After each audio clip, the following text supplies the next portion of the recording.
Hi friends, இப்போ நம்ம பார்த்துருக்க கொஸ்டின் பேப்பர் வந்து என்ன டிஸ்ட்ரிக்ட் கொஸ்டின் பேப்பர் பார்த்தீங்கன்னா அரியலூர் டிஸ்ட்ரிக்ட் கொஸ்டின் பேப்பர் பார்த்துருக்கோம். என்ன ஸ்டாண்டர்ட்னு பார்த்தீங்கன்னா 10th ஸ்டாண்டர்ட் தமிழ் செகண்ட் மிட்டம் போனோடம் நடைபெற்ற ஒரு சின்ன கொஸ்டின் பேப்பர் தான் பார்த்துருக்கோம். தமிழை பொறுத்தவரை நம்ம ஸ்பெல்லிங் மிஸ்டேக் இல்லாமல் எழுதணும். தமிழை ஸ்பெல்லிங் மிஸ்டேக்கில் தான் நிறைய பேத்துக்கு மார்க் வரும். ஸோ தமிழ் நல்லா எழுதி பாருங்கள். ஸ்பெல்லிங் மிஸ்டேக் மெயினாக இருக்கவே கூடாது.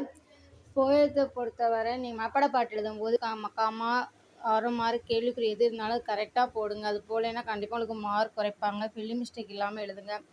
இதே மாதிரி மற்ற டிஸ்ட்ரிக்டுடைய கொஸ்டின் பேப்பர் என்ன மறக்காமல் எங்கள் சேனலை ஃபாலோ பண்ணுங்கள். பக்கத்தில் இருக்க பெல் பட்டனை கிளிக் பண்ணுங்கள். நெக்ஸ்ட் இதே மாதிரி ஒரு வீடியோவில் சந்திக்கலாம். பாய்.